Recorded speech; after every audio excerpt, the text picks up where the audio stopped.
Assalamualaikum warahmatullahi wabarakatuh Sobat BMC, jumpa lagi bersama saya Tony Kristanto, masih dari Bumi Mojokerto Channel Mojokerto.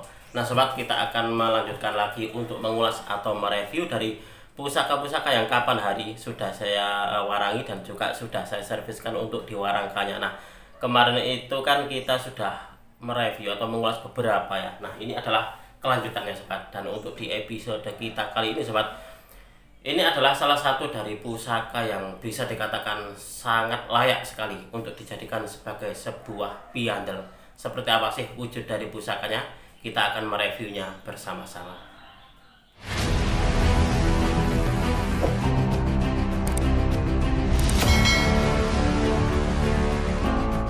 Oke sobat, sebelum saya ajak kalian untuk melihat pusakanya, kita akan mengulas pusakanya. Saya di sini ingin berpesan kepada sobat semuanya. Saya ingin mengingatkan bahwasanya untuk saat ini kan masih dalam musim penghujan sobat. Saya mengingatkan untuk teman-teman yang memiliki koleksi pusaka agar lebih sering untuk mengecek pusakanya.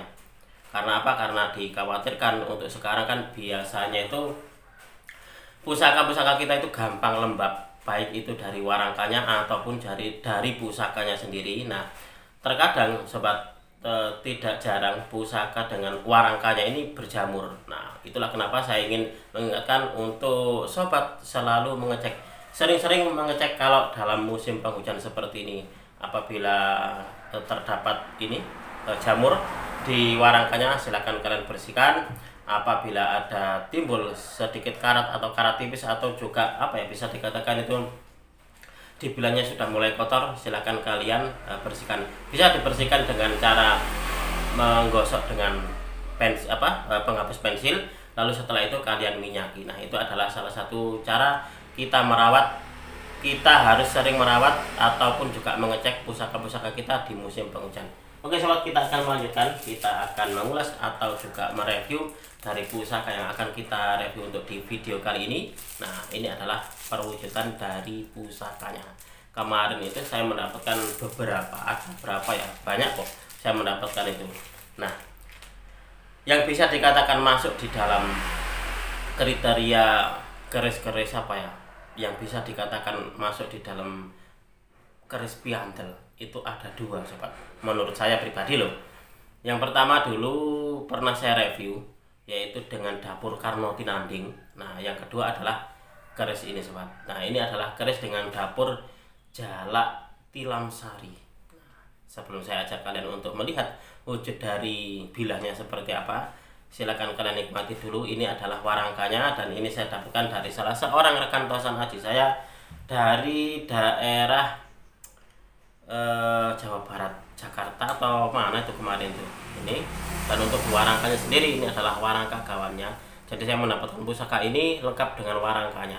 Hanya saja untuk warangkanya ini sudah dalam kondisi saya serviskan sobat. Nah, untuk di pendoknya ini adalah pendok bunton, dia ada motifnya. Ini pun juga saya meyakini ini adalah pendok bunton lawasan. Nah, oke, kita akan melihat wujud dari pusakanya ini sobat.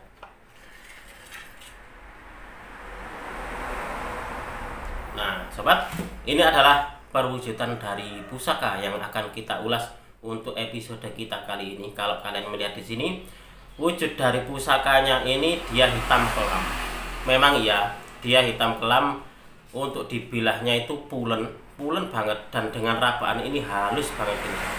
Sangat halus banget, berkesan ngelempung, atau bisa juga dikatakan nyamber lilin. Dia kalau ada bias, kena bias cahaya, dia akan membias seperti ini sobat. Nah kalau kalian melihat di sini, di bagian tengah dari bilahnya ini ada pamor. Nah ada pamor bulat seperti ini, nah melingkar. Di bagian baliknya pun juga seperti ini. Nah ini kata pemiliknya kemarin waktu saya tanya. Untuk di pamornya sendiri, ini pamornya pamor Satrio Pinayungan Tunggal, kata pemiliknya seperti itu. Tapi saya kok gini ya, saya kok belum pernah ya menemukan bahwasanya pamor seperti ini adalah masuk di pamor Satrio Pinayungan Lintang Kemukus apa Satrio Pinayungan gitu ya, kemarin beliau bilangnya gitu.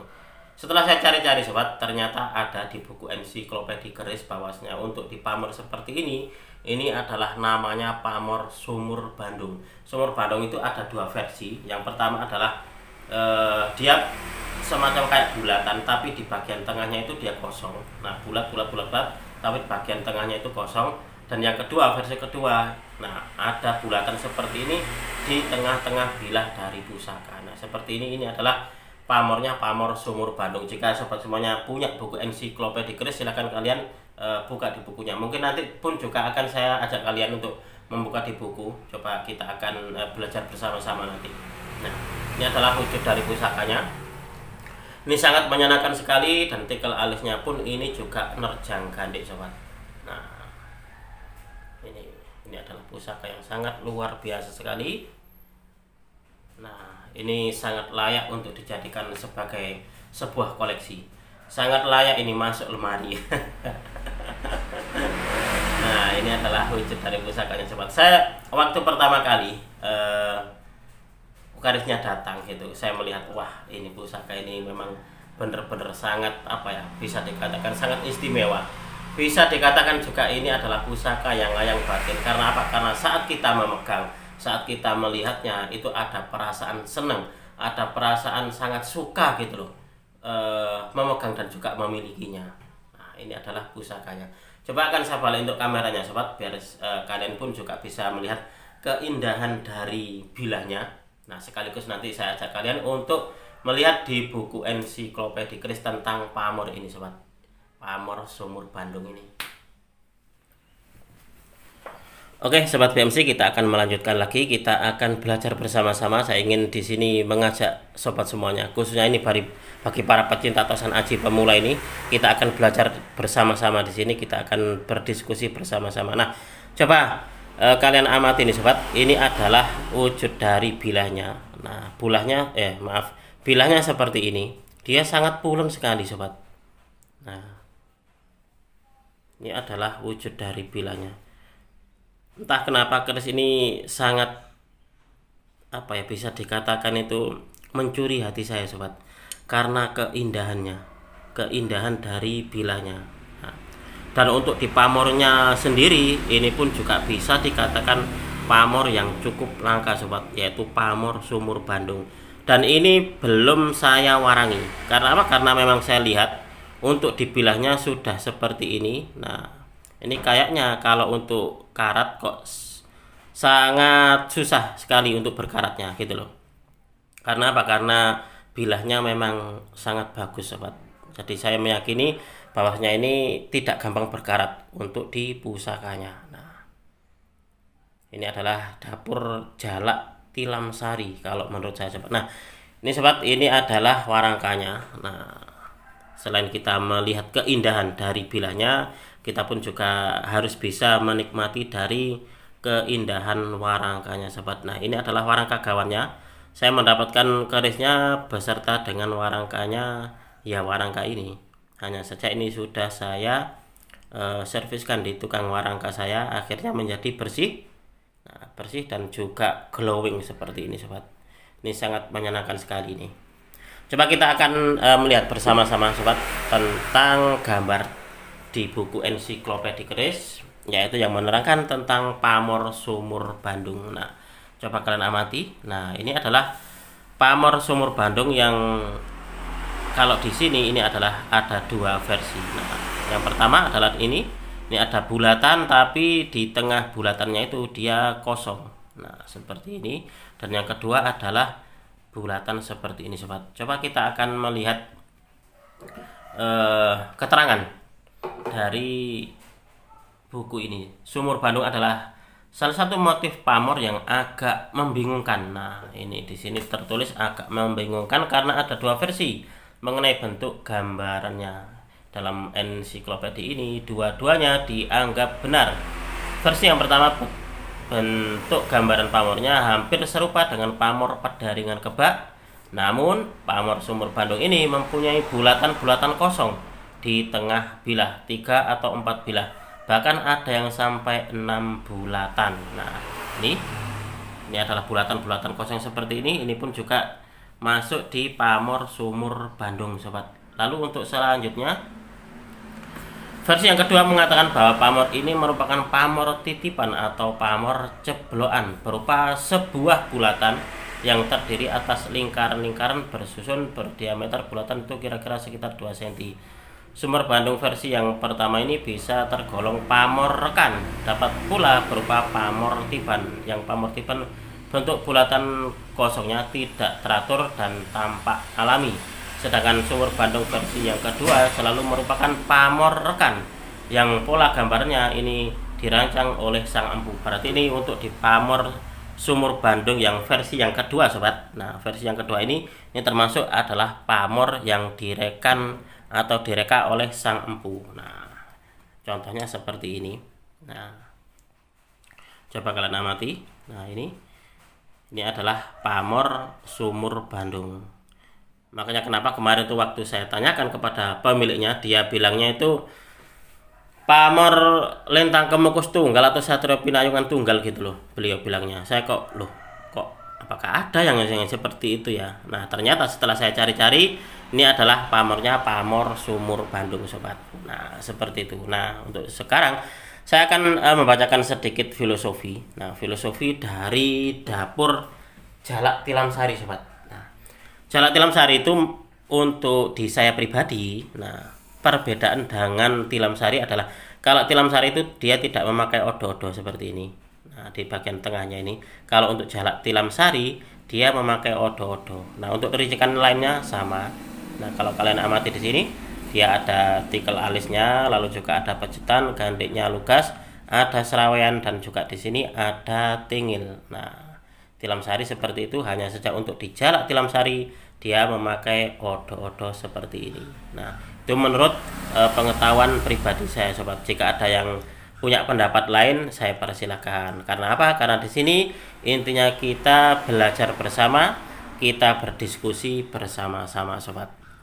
Jalak Tilam Sari ini, makna dari dapur Jalak Tilam Sari adalah mengambil pengertian jalak. Nah, burung jalak itu melambangkan seorang laki-laki sebagai kepala rumah tangga, dan tilam sebagai tempat pembaringan, tempat istirahat, atau jika dimaknai lebih luas adalah rumah atau tempat tinggal, atau bisa dimaknai juga sebagai bahtera rumah tangga. Dan sari adalah harum atau wangi semerbak. Pengertian Jalak Tilam Sari ini jika dikupas lebih jauh membawa makna tempat berteduh yang harum semerbak baik di hadapan Tuhan dan juga sesama manusia.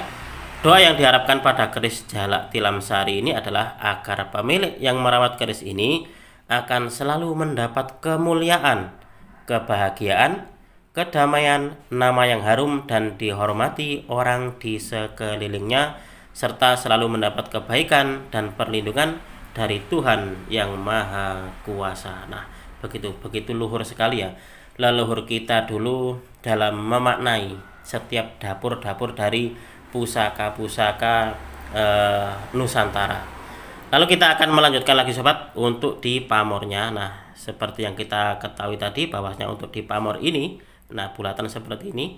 Nah, seperti ini adalah pamor sumur Bandung. Bahwasanya sumur Bandung ini ada dua versi. Yang pertama seperti pedaringan kebak tadi, tapi bagian tengahnya ini seperti bulatan kosong, dan versi yang kedua merupakan pamor titipan atau ceblokan berupa sebuah bulatan seperti lingkaran bersusun. Nah, seperti lingkaran tapi dia bersusun seperti ini. Ini adalah sumur Bandung versi yang kedua. Sumur Bandung ini berarti sumur sepasang atau sumur yang berhadapan atau bandungan, itu seperti itu. Tuahnya diyakini meningkatkan kepekaan pemiliknya, memberikan keberuntungan tak terduga, perlindungan pemilik dari gangguan gaib, dan memberikan kemampuan batin melalui firasat yang berhubungan dengan kehidupan. Dan pamor ini diyakini cocok dimiliki oleh mereka yang aktif di bidang keprajuritan atau militer, polisi, atau yang menekuni ilmu kesaktian dan juga ilmu kekebalan. Nah, seperti itu. Itu adalah salah satu atau bisa dikatakan definisi dan juga pengetahuan tentang pamor sumur Bandung, sobat. Nah, semoga video ini bisa sedikit menambah pengetahuan dan juga wawasan khususnya bagi kalian para pecinta tosan aji pemula di dalam belajar mengenal dunia tosan aji Nusantara. Setelah ini, sobat, kita akan mereview lagi. Nah, kemarin itu ada yang menanyakan tentang Mas Tony punya pamor kelengan nggak? Nah, ini kebetulan ini saya juga punya di dapur pusaka yang bisa dikatakan langka. Nah, seperti apa sih wujud dari pusakanya? Kita akan mereview di video berikutnya.